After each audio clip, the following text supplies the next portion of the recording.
adalah gembalaku, takkan kekurangan aku.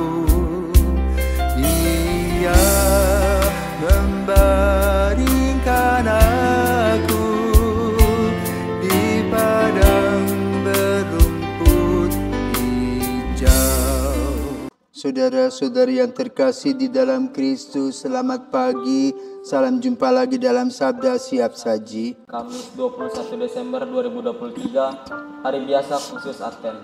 Marilah kita berdoa dalam nama Bapa dan Putra dan Roh Kudus. Amin. Allah Bapa sumber kebahagiaan, Engkau telah membahagiakan kami dengan menghadirkan Yesus Kristus Putramu dalam rahim Santa Perawan Maria. Siapkanlah hati kami untuk menerima Yesus Kristus, sumber sukacita hidup kami, sebab Dialah Tuhan pengantara kami, yang bersama dengan Dikau dalam persatuan Roh Kudus hidup dan berkuasa Allah sepanjang segala masa. Amin. Tuhan bersamamu. Dan bersama Roh. Inilah Injil Yesus Kristus menurut Lukas. Dimuliakanlah Tuhan. Lukas bab 1 ayat 39 sampai dengan 45. Beberapa waktu sesudah kedatangan malaikat Gabriel, bergegaslah Maria ke pegunungan menuju sebuah kota di wilayah Yehuda. Ia masuk ke rumah Zakaria dan memberi salam kepada Elisabet. Ketika Elisabet mendengar salam Maria, melonjaklah anak yang di dalam rahimnya, dan Elisabet pun penuh dengan Roh Kudus. Lalu berseru dengan suara nyaring, "Diberkatilah engkau di antara semua wanita, dan diberkatilah buah rahimmu. Siapakah aku ini sampai ibu Tuhanku datang mengunjungi aku? Sebab sesungguhnya ketika salammu sampai kepada telingaku, anak yang di dalam rahimku melonjak kegirangan. Sungguh berbahagialah dia yang telah percaya, sebab firman Tuhan yang dikatakan kepadanya akan terlaksana." Demikianlah sabda Tuhan. Terpujilah Kristus. Pagi David. Romo, tadi kan diceritakan bahwa bayi yang berada di kandungan Elisabet itu melonjak kegirangan. Itu kenapa bisa terjadi itu, Romo? Selamat pagi para filsawan dan David. Kita laki-laki kita tidak tahu, ya. Tetapi kalau itu perempuan mengerti, karena memang umumnya anak yang di dalam kandungan seorang ibu kalau dia sehat, memasuki usia 5 bulan, mulai bergerak. Dia pengen keluar dari rahim ibu ini. Ya. Jadi memang selalu, kadang-kadang perhatikan ibu yang hamil itu tiba-tiba bolong dia, ada lubang, geser sana, belum ke situ. Ya. Nah itu artinya bahwa bayi mulai mengadakan reaksi dan menyatakan, "Mama, aku ada." Ya. Tetapi dalam apa yang dialami oleh Elisabet ini dikaitkan dengan iman.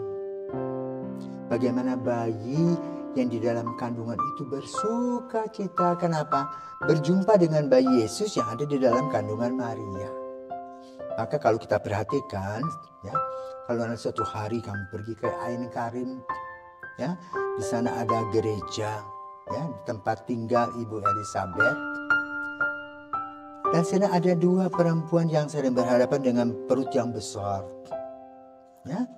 Dan patung itu dibuat untuk mengingatkan kita bagaimana Maria, ya, sebagai wanita yang pertama kali mendapat kabar gembira tentang kelahiran Yesus dan mendengar berita tentang Elisabet yang juga mengandung, maka ada satu hal yang muncul dalam diri Maria, yaitu satu, belas kasih.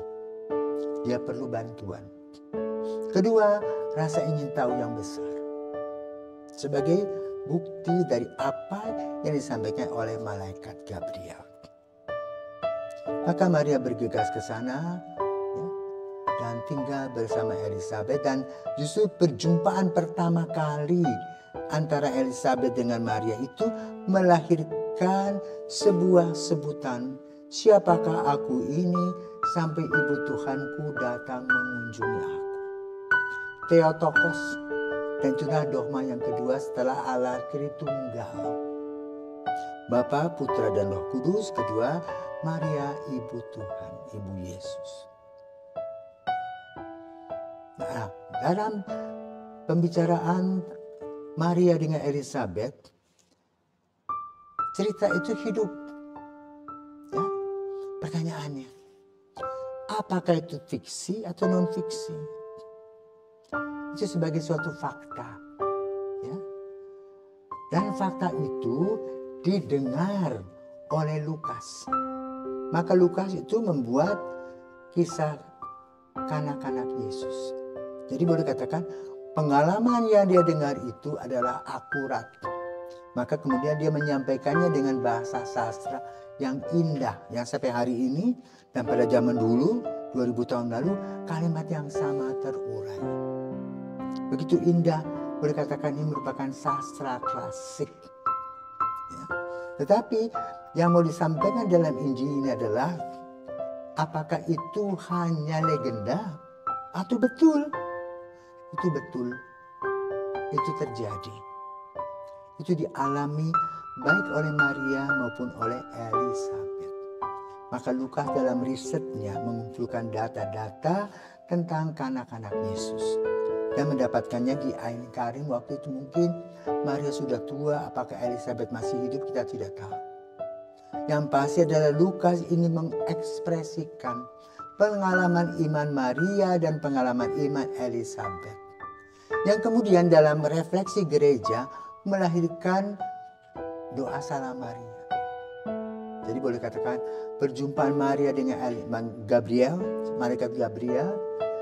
Salam Maria, penuh rahmat, Tuhan sertamu. Itu bahasa. Terpujilah engkau di antara para wanita, dan terpujilah buah tubuhmu.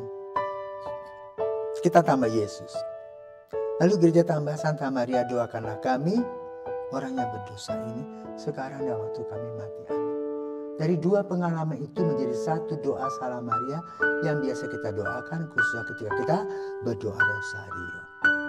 Maka perjumpaan Maria dan Elizabeth mengajarkan kepada kita bahwa perjumpaan itu membawa berkat dan membawa doa. Maka di hari kita memasuki novena Natal yang ke-6, kita semakin dekat disadarkan bahwa berkat Tuhan itu senantiasa luar biasa bagi orang yang percaya. Mereka atau siapa saja yang percaya pasti Tuhan genapi dan lengkapi. Karena jangan takut. Yang penting usaha dan niat kita untuk selalu percaya kepada Tuhan akan kasih karunia-Nya. Perjumpaan-perjumpaan kita setiap hari itu sebetulnya berkat. Tapi kita tidak memperhitungkan itu. Maka sering kalau perjumpaan kita dengan muka yang masam, bukan dengan muka yang senyum. Padahal kita membawa berkat. Kita adalah cahaya Kristus dalam bentuk manusia yang membawa berkat bagi orang lain. Maka kita perlu mencontoh Maria dan Elizabeth, dua yang bercahaya bertemu dan melahirkan sebuah energi. Mereka saling bersinergi, melahirkan energi yang hebat dan luar biasa, menggema seluruh masa dan zaman. Ya, melahirkan doa salam Maria. Siapakah aku ini sampai ibu Tuhanku datang mengunjungi aku? Hal lain yang perlu diperhatikan adalah bagaimana Elizabeth sebetulnya orang yang harus dihormati, kan dia lebih tua. Tetapi tidak soal. Bagi Elizabeth, dia berjumpa dengan sepupunya itu amat sangat bahagia. Karena apa? Sepupunya itu Maria dipilih menjadi ibu Tuhan. Ya, dan dia boleh katakan mewakili puji-pujian manusia kepada Tuhan berdasarkan pada perjumpaan dengan Maria. Kenapa? Perjumpaan itu melahirkan sukacita, air mata, bahagia. Semoga kita senantiasa mendapatkan pengalaman ini dalam hidup, sehingga hidup kita selalu cerah, penuh dengan energi di dalam kasih Tuhan. Selamat mempersiapkan Natal. Tuhan memberkati. Amin.